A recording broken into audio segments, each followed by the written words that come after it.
And that's a very good point. I have like two mantras here. The first mantra is IP is everywhere. So entrepreneurs really need to understand that they can have intellectual property. They may not know what it looks like right now. They might think that, oh, intellectual property are only those registered rights that you go to a patent office or trademark office for. But at its core, intellectual property is really creations of the mind. First of all, really understand what they've created. And then the second thing is once they know they've created it, they need to understand how they should protect it, because these assets drive the growth of their business, whether they like it or not. Welcome to the latest episode of the Raise&Exit podcast. Today with us we have Lally Rementilla, and she's going to be sharing with us about her expertise around patents, investments, inventions, founders, money. But why does that matter? Well, because the Raise&Exit podcast is about going and helping founders and business owners learn what they need to know to raise capital to sell their businesses months or years in advance. Lally, I gave you a few seats to introduce yourselves. Over to you. Let's really hear about the expertise that you have in the sector. Thank you very much, Edgar. So I consider myself a pioneer in what we call intellectual property financing. I've spent the last 10 years working at the intersection of intellectual property and finance. We all know that the financial markets really need to understand more the world of intellectual property, and vice versa. Intellectual property professionals as well as entrepreneurs need to learn more about the financial world. What I'm currently doing is I just founded a firm called IP Investment Partners, and I help institutional investors make IP-related transactions. As simple as that. So capitalizing on the work that I've done in the last 10 years, I'm able to help these investors diversify into the asset class. I'm able to help entrepreneurs find real customized financial solutions to address their needs for growth and or to even exit their businesses. That's amazing. So thank you for kind of just providing that context. And I think what would be important for a lot of people to kind of understand, and this is kind of from my perspective, which I think is just absolutely crazy. We have, let's call the US economy as an example here, okay? So the S&P 500 has been over 90% intangible in valuation for over 15 years. Okay, it's been over 80% intangible for over a quarter of a century. And I, from my professional work that I go and do, I'm just like mystified talking to founders, working with larger companies, private equity, public health firms. They don't actually understand what is the composition of the value of their business. And you're working with more smaller organizations or earlier stage companies. That part is there. And one of the things that I'd love for you to kind of provide perspective on, how should founders relate to their inventions or their patents or their intellectual property from a valuation growth lens? Not how much it is worth now, but what it's growing into. Because I've run into the observation of like, oh, I have $1 billion patent. Oh, it's fantastic. Like, why is it worth $1 billion? Well, like, I think it's going to have such a disruptive impact on the industry. Well, great. What's the cost to market to have it be worth $1 billion? Right? So if you can kind of unpack that for people, because I think we get into the trap of exclusivity from having intellectual property because of the legal rights that they confer versus the commercial value of that intellectual property because people are actually willing to pay money for it. Yeah. So back over to you. And that's a very good point. I mean, I have like two mantras here. The first mantra is IP is everywhere. So entrepreneurs really need to understand that they can have intellectual property. They may not know what it looks like right now. They might think that, oh, intellectual property are only those registered rights that you go to a patent office or trademark office for. But at its core, intellectual property is really creations of the mind. There's the unregistered forms of intellectual property, which I believe is as valuable as the registered assets that people know about. So those would be your patents and trademarks, let's say, and designs. But at its core, entrepreneurs should really, first of all, really understand what they've created. And then the second thing is once they know they've created it, they need to understand how they should protect it, because these assets drive the growth of their business, whether they like it or not. There are assets that you may know are driving it right now, and those are the ones that I would say entrepreneurs tend to be able to articulate very well, whether it be to their customers. Like they say, oh, I have a patent pending product. Or to investors saying that I've got a moat around my business because I'm doing this one thing that a competitor is not able to do because I've got the monopoly on it. And also over time to the general community of stakeholders, including employees, such as a brand, right? When you have a very strong brand, it not only creates economic benefits for you, it also creates and galvanizes the culture of your company. So again, IP is everywhere, and I would say entrepreneurs should really keep that in mind. And there's no entrepreneur in any one sector or industry that says that we've got a monopoly on IP, because I see it in every sector, every stage, when you're even looking at an inventor, or if you're already looking at $1 billion market cap company. Yeah. So there's two wonderful things that you were just touched upon there, because I think this is a nuance that is missed by a lot of people. When you went and talked about the unregistered versus the registered, right? So the unregistered very much falls into trade secrets, processes, etc. that is there. But the other thing that you went and talked about was the whole like monopoly aspect of it that's there. How do you have people reconcile that they have a true monopoly versus looks like a monopoly? Right? Yeah. Can you just unpack that from your experience over the past, must be 2 decades now?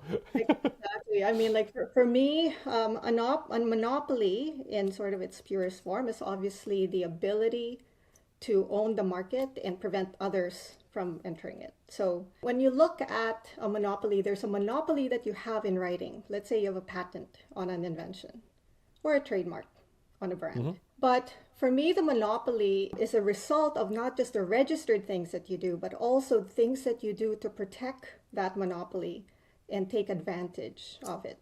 So as an example, you have a company has a patent on apparatus XYZ. Well, have they executed on it? And have they executed well? Do they have the right, if it's for widget A, is widget A performing as it should? Is it providing and resulting the economic benefits to its customers? So is it increasing its customers' ability to, let's say, take market share or revenues, or is it helping reduce its customers' costs? So it is my belief, and that's where you have what you call the alignment between IP strategy and business strategy. Who you are and what you do in the market has to align with what you're trying to do from an IP perspective. And when you get that formula right, it creates a lot of very solid businesses that can, in my perspective, then can create monopolies. Now, I'm sorry, just to add to that, like another sort of key intangible asset that companies don't realize are those customer lists, supplier lists. So to the extent that they can capitalize on having very strong, if not exclusive, supplier and customer relationships, that further creates a monopoly for them. So it's interesting what you're going and talking about, because something that I'm going and seeing in the marketplace today that a lot of companies struggle with is, what are you actually doing for your customer? Right? Like, are you allowing them to do things faster, higher quality, better, cheaper, whatever the heck it may be, right? And what you just went and articulated there, and I think this is what is lost by a lot of companies, is what is the composition of their intangible assets or the intellectual property, or I like calling it intellectual capital, right? It's like the collective know-how as well. Like, if you've already gotten figured out, man, like these 5 vendors aren't useful for you to go and use in the marketplace, even though they're the top 5 vendors in your industry, that is intel that you're able to go and use, right? That's that competitive advantage that's there. So how would you advise a founder or a business owner listening on this podcast right now on how to take a step back from their business and actually understand the component value without exhausting themselves in the dollars and cents of what drives business value, when it is actually driven by what you are very, I think, accurately saying, by your intellectual property, your intellectual capital, and your unregistered, trade secrets, etc. Right. So it's a very good question. Like, to a certain extent, like there's a framework here to be had, and maybe at one point to be sort of trademarked or something like that. And the way I look at it is that there's like a mental map that I think entrepreneurs should have. And one way I've sort of applied that map is to understand, obviously, what product or service they have out in market. And in some cases too, when I work with some very inventive entrepreneurs, I say, well, it may not be a product, it may not be a service, but you're licensing something out. So those are the three, I would say, generic sort of business models. So you've got that on sort of one axis. And then on the other axis, then it's looking at what are the steps and sort of categories where intellectual property plays a key role in driving that business model forward. So one is protection. Sorry, actually, before protection is creation, right? So what are the steps that the company is doing to create intellectual property, again, to support, let's say, a product or a service that's out in the market? And I would say this is when you take a look back and look at your product development cycle, how ideas go into products, like really mapping those things out. Then the second thing is protection. So what are those assets that are being created, and how are you protecting them?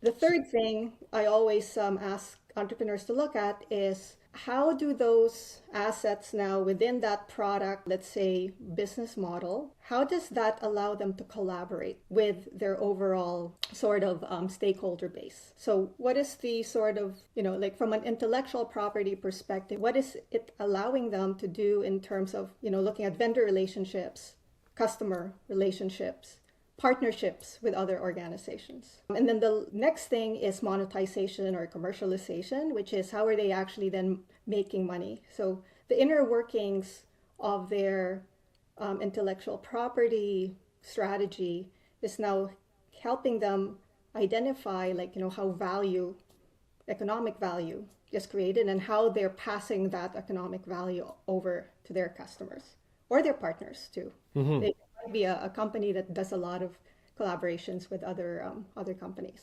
So is this almost like a swag of going and taking a look at, like, for every dollar of revenue I would ascribe without having to get to like penny level precision? Like, is that a good way of articulating this? Yes, and I think it's a bit of revenue and understanding also the nature of that revenue. Is it product sales, recurring? Is it contractual, non-contractual? It's like, for me, it's like, just put it all there. And then the framework will sort of talk to you and give you ideas. Not everyone actually uses the framework the same way. I'd say it's always like, one way of doing it is to ask each person in the team to think about their own framework and then bring everything together. Or another thing is to work on it and then identify areas which are more focus areas for the team to look at now, whether it be, very important to look at IP as a protection tool, or IP as a monetization tool. So this is really good, because I'm now going to go and have you go back into the time travel machine for a bit, Lally, because for a portion of your career, you also ran due diligence, ran investment thesis, cut checks for I don't even know how many companies. So one thing that I'm very curious about in terms of what you could go and share with me is, I find that there's sometimes an over attribution to the role of IP as an explicit share of revenue versus the necessary share of revenue. So what I mean by that is that, like, people go and say, oh, like 80% of my revenue is based due to this intellectual property. And what I would actually go and say is, no, probably like, say 60% of your revenue is due to just it being delivered. That 20% is because of you have the IP. But if you didn't have the IP, you'd be generating zero revenue. And it seems almost like a counterproductive element that's there, which is it's not the IP that is generating revenue. It's the IP that is granting you the ability to generate revenue that you otherwise wouldn't have. So the way that I kind of flip the conversation as a result is it what can I eliminate in the business until I go and realize that, oh, I need this intellectual property or I need this trade secret to be able to explain why the business makes money in the first place. So I'd love your perspective on that, because I infer that you probably rejected a lot more deals than you went and cut a check for. And give me kind of what your experience was in being able to distinguish between this can make money or this is an inflated sense of being able to make money. It's a very good question. I'd say that so when we practice intellectual property financing, first of all, you have to dispel the myth that it's all about the value of the IP. And so like a lot of people have thought that all we do is value the company's IP and then they get a loan. And that could not be so far from the truth. Mm-hmm. We look at the company and how they operate. Yeah. We still use the fundamentals of sound credit underwriting. But what we do is we layer on our knowledge of the company's IP portfolio, analyze it, and value it so that it helps us generate more conviction into the investment and to a certain extent creates what you call a credit enhancement. Like you're going to give a bit more credit to this company because you know that they've created something valuable, even if you cannot attribute a dollar value to it yet. Yeah. Because it's very dangerous, I find, with companies that they go out and get a valuation and they get so fixated on the number because what's actually more important about evaluation are the assumptions that you put in as to how big a market is and what what of your revenue streams or cash flow streams you can actually attribute back to the IP asset or to the IP portfolio. And it's hard, like it's very hard. We're looking at companies in different industries, at different sizes, different stages of maturity. So we've got a lot of work to do. But I would say to your question, like the way I look at it is that there are like companies obviously need to really understand their unit economics. Mm-hmm. And then the way I look at it is if and the value chain that comes from that. So unit economics, which is obviously acquiring your sale or acquiring your customer. And then if you have a product or a widget that you're selling, then it's how you produce it to get to that cost or optimal cost structure that you have. IP's role is, for the most part, one is to provide the company with, if done properly, so it's not an automatic thing that you get, but a premium on that ability to acquire a customer because you've built such a strong brand that your unit economics go down. Or two, you've built such a compelling product that no one else can provide in the market, then you can command a premium on the price. Three, you can also, you have the ability to create an experience that's defensible, that allows and the quality of that experience or the quality of that product allows your customer to come back, and be loyal and come back over and over and over again.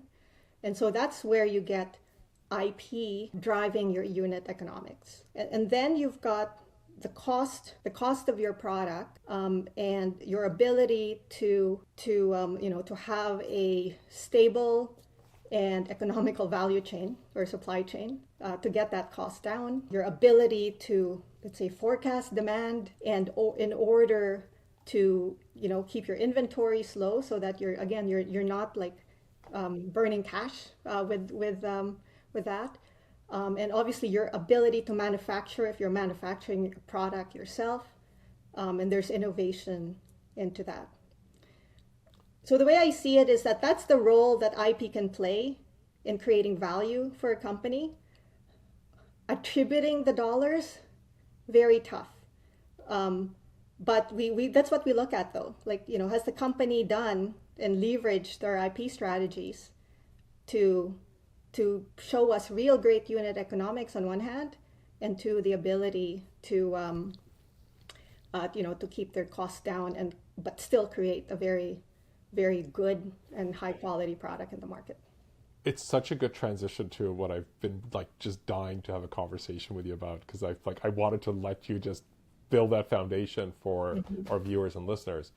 One of the things that I really, really want to hear from you, from all the deals that you've gone and done on and you continue to look at, is I am genuinely of the opinion that your IP, depending on how your category or buys or how your customer buys, gives you either one or ideally both optionality. One is that you go and gain more first past the post sales. So this is where winner takes all. Right? Of a transaction. Or two, you are able to win, because of your IP, a greater share of your pie. Like as you were going and talking about brand, right? Yes. Enough people recognize it, it becomes an attractor. you have a patent that is strong enough recognition or clear enough recognition in the market that it gives you a competitive advantage. The patent almost acts as a brand for you, right? Again, right? Friction reduction, etc.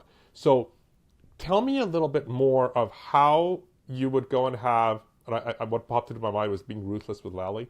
How can you go and bring like ruthless with Lally to yourself as a listener or a viewer of the podcast of how can I justify that I'm actually gaining greater first past the post or greater wallet share or share of the market pie because of my IP? Because that to me is I think what we're both kind of dancing around in today's episode. Before you answer that, like I'd like to just add one more optionality item Oh, here. please. A lot of entrepreneurs don't see. It's like the optionality of having, I'd say in this case, registered IP also creates other cash flow streams or revenue opportunities that the company may not identify upfront, but would later on see as a diversifier for them. So as an example, I don't know how much of your listeners are in sort of like, fashion retail. Again, like a company may decide to create, let's say, a women's fashion line, Yeah. as an example.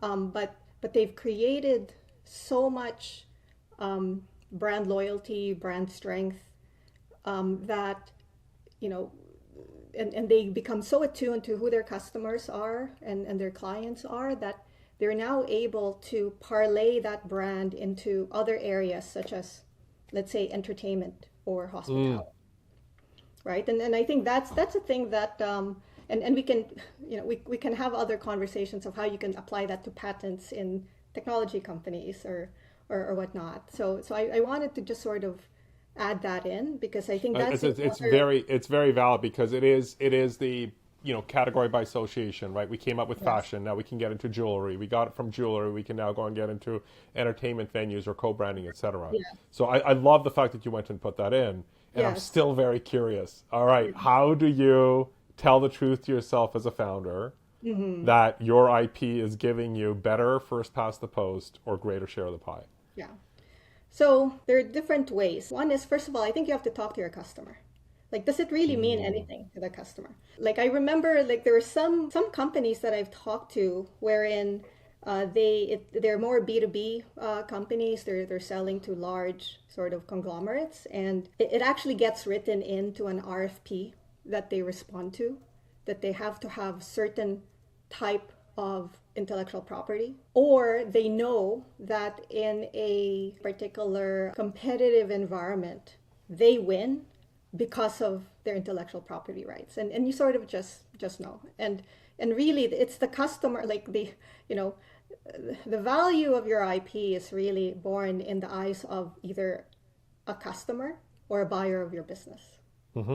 Right? And so really understanding the customer, why they're buying, and is it and how the IP that you've created, the IP that you've registered has been part of that. I think that's going to be very important to really understand.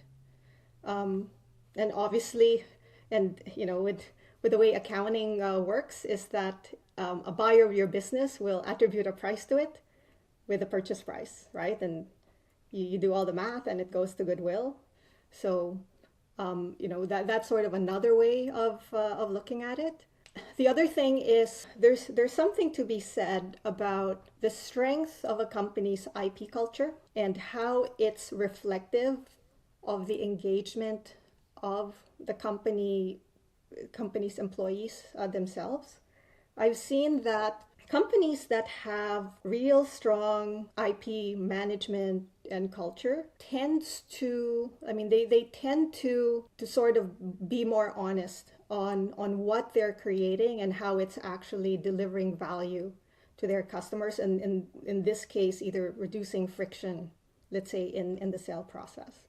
So again, as a founder, I want to hear it from my employees. Like, are they really seeing what we're creating valuable, or is it something where they've sort of they're making a contribution to. And it's not just the usual suspects as to like either the engineering team or the product team. Like, is the finance team, marketing team, like, are they part of IP creation? And do they believe in the value that we've created?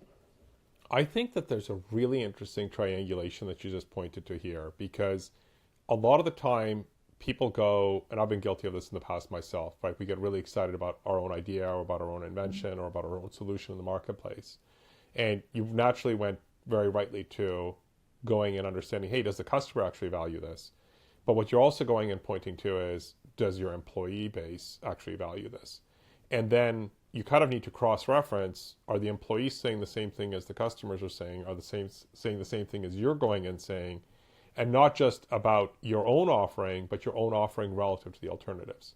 Right. And I think what you're kind of pointing to is how critical is to get yourself out of your own individual bubble. And I would even assert getting out of the bubble of your own customers and employees as well, to be able to go and articulate that. Because the only way that you know if you are first past the post or getting a greater share from what you're going and saying is, the proof is in the pudding. And the proof is in the pudding is in the culture that your employees live. And I would almost go and assert the culture that your customers practice because of the IP that you bring. And I've never heard it that way. So I really want to thank you for kind of like viewing that you're almost building a culture with your customers that is distinct from a very generic category, as an example. So Right. that is really, really, really cool. I'd love to kind of have you, Lally, to kind of close out today's session with giving a sense of, like, if you had one, call it really ruthless question for a founder to go and ask themselves before they go and start making claims about their IP and the value of it out there, what would that question you'd want them to ask of themselves? Very good question. I mean, for me, IP is all about people. You can't have IP without people. If I were to sit down with an entrepreneur, whether it be during a due diligence meeting or something like that, I would ask them, I would say a three-part question though. Like, I can't just ask one. It's one, one is, what have you created, right? So Yeah. do you actually know what you, and when you say you, it's you, your company, your employees, whatever partnerships you have, like what IP are you creating? Two is, do you think you're leveraging the potential of your employee base or your stakeholder base in creating that? Can you actually create more? Mm, Because I think that again shows how there's a, what you might call it, like, there's always, like, for me, a forward looking view of IP. It's not like it's what it's not just what you have today, but what are you going to create in the future, and how this, and this, the IP that you're going to create in the future, how does that align with your business strategy, right? So are you, and that goes very, it's very important when a company expects to pivot in the future. If you're going to pivot, then your IP strategy has to go with your business strategy, and you may have to recreate new things, or you may have to reprotect some IP. So you always have to have an indication of the future. And then the third thing is, how are you leveraging this IP again to bring your business forward? So how are you using this to command a premium in the market, get market share? How is it helping drive your costs? Be very, and be very articulate about that. And then how is it creating loyalty, either to your brand, amongst your customers, and even within your company and its employees? that is awesome. Lally, thank you so much for joining us and sharing your wisdom. Um, I have to admit, I was taking a lot of notes on the side as you were going and talking through this as well. As somebody who is a founder and has been a founder and works with founders, I'm like, wow, I can put some little tidbits on the side for others. Thank you again for joining us. This was fantastic. Well, I quite enjoyed it. And for me, I can talk about IP all day, because for me, IP is a vocation. Well, the intersection of Beautiful. IP and finance is a vocation. Amazing. So for listeners, viewers, the links to get in touch with Lally are below. Please reach out. She's awesome. Thank you so much for joining us today. All right. What was that like for you, Lally? Did I grill you too much or put you on the hot spot? Oh, I welcome this because it's not spielsy, Yeah. right? I don't think I used any of my spiels, um, which is good, because it really made me think, and it made me realize how, again, how well embedded IP should be in any business decision, whether it be Yeah. to raise money, to produce a new product or service, to form a company, to exit. So, like, when it's music to my ears when I get a lot of questions from people, because I think that there's always going to be a need to keep at IP education. And again, like for me, IP education is not just about IP 101 and having an IP strategy and putting it in a drawer. It's Yeah. how do you live IP sort of day in, day out. I think that living aspect that you're pointing to is so much because I think people go and say, "Oh, I filed my patents, it's done," and it's like, "Let's keep going." It's like, no, like you were given a 20-year right to monopolize an idea, Mm-hmm. but you actually then need to go and turn it into commercial execution, right? Like I've had people that have been referred to me. They're like, "Oh, I went and filed this patent. I think I can sell it for $100 million," and I'm like, "What?" I'm like, I'm like, have you Googled like what is the most a patent has been ever sold by, sorry, sold for in the marketplace? And Yes. they're like, they're like, oh, some like I've heard of like these patents. I'm like, no, you've heard of patent portfolios being sold for Right. hundreds of millions of dollars by companies who monetized it for years or decades. And they decided to hand it off to another organization that could curate it or strategically it made more sense. But like those single numbers, and it's like, and I think it's that wishful thinking that we go and have in the marketplace. Mm-hmm. And then like as I was listening to you, like one of the things that I was just jotting down in kind of like looking at myself is like, what is my level of conviction, not as a founder or as a business owner, but I'm like, how would I qualify myself if I had to lend myself money against my IP? And I Right. was just like I don't know if you saw the expression on my face at one point because I was like jotting that down, like, oh man, I'm feeling confronted of like, would I lend myself money, which is different from me investing money, right? Yes. Lending has a higher threshold of conviction than Oh, yeah. investing, which is really, really weird. And I know from the years of knowing you that there was always just something unusual about what it is to go and cut a check as an investor versus cutting a check as a lender. And it just clicked for me as you were going through the Yes. podcast today. So I don't know if you got anything from that, but that was a holy shit moment for me.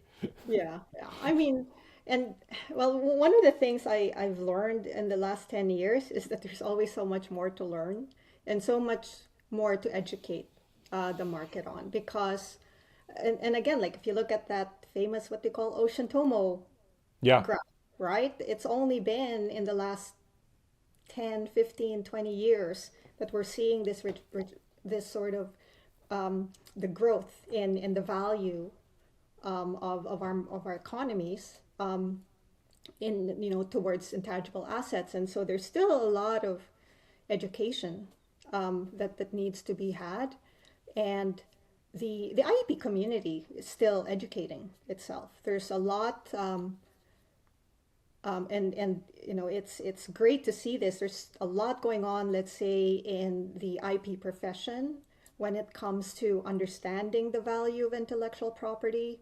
Hmm. While you have the profession saying yes, it's valuable, like now we're actually looking at it to say, how do we value it? How do we make that link between IP strategy and business strategy, so that when IP professionals speak with entrepreneurs, they're not just talking the legal stuff, but really having those conversations that are value add to their clients Oh, about what they yeah. know about the market. I just had another aha just from what you went and said, right? Because like we have this, I would say, overweighted but still responsible conversation around valuing different classes of assets. And I think what a lot of people are going and struggling with is it's much easier to relate to, well, if this business goes belly up, the building that they owned can relatively easily be Hmm. repurposed to either another company in the same sector, very low cost of transition, or migrated to somebody that is in an adjacent need for that space and that geography, etc., So we should be able to go and sell this asset without much of a loss.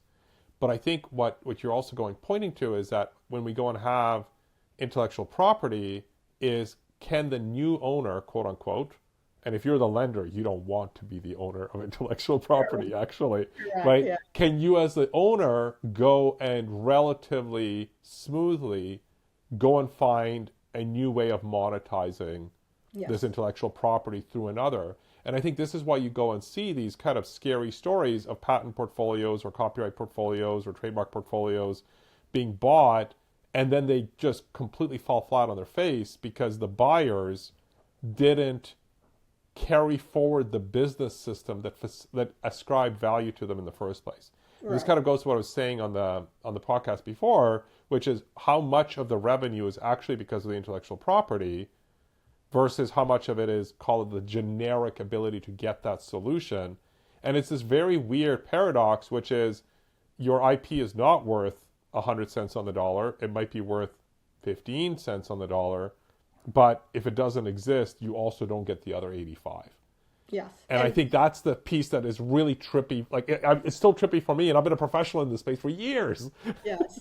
And that's why when we looked at I think like the question about how you would sit a company down, and that's why I always go back to employees and customers, because to your point, when things go offside and someone ends up owning the company, then the engagement of the employees and their understanding of the IP, what it can do today and what it can do in the future, would be so valuable to a new owner. And then on the other side, it's what this company's IP means to the customers, because obviously no one wants to own a company and see all the customers leave. And so it's very important to really understand how the IP portfolio of a company has created that customer loyalty, whether it be again through the brand or the quality and dependability, reliability of the product and service that's being delivered. So those are very, very important. I mean, especially when we look at small and medium-sized companies, there's still a lot of value attributed to the going concern. And so it's very important that the company stays as a going concern, and that the sort of, and that's how you actually preserve the value and the IP of a company. That is super cool. You're giving me a big urge to go and do a special edition of the Raise and Exit podcast and then just summarize the intellectual capital in the boardroom standard that got published just over Oh, 3 years ago, which yes. gives the composition of human capital, of your intellectual property, of that current or potential customer demand. So maybe I'll fulfill on that itch. Lally, this was so cool. I think the problem is that you and I are such geeks about this that we could probably just keep this recording going on for another hour. But I will have to cut it. So thank you again for joining us. And thank you very much for this time. Again, it's such a delight, and Yeah, I'm always here to help entrepreneurs and their amazing. investors. That's the key part too. Thank you. Yes.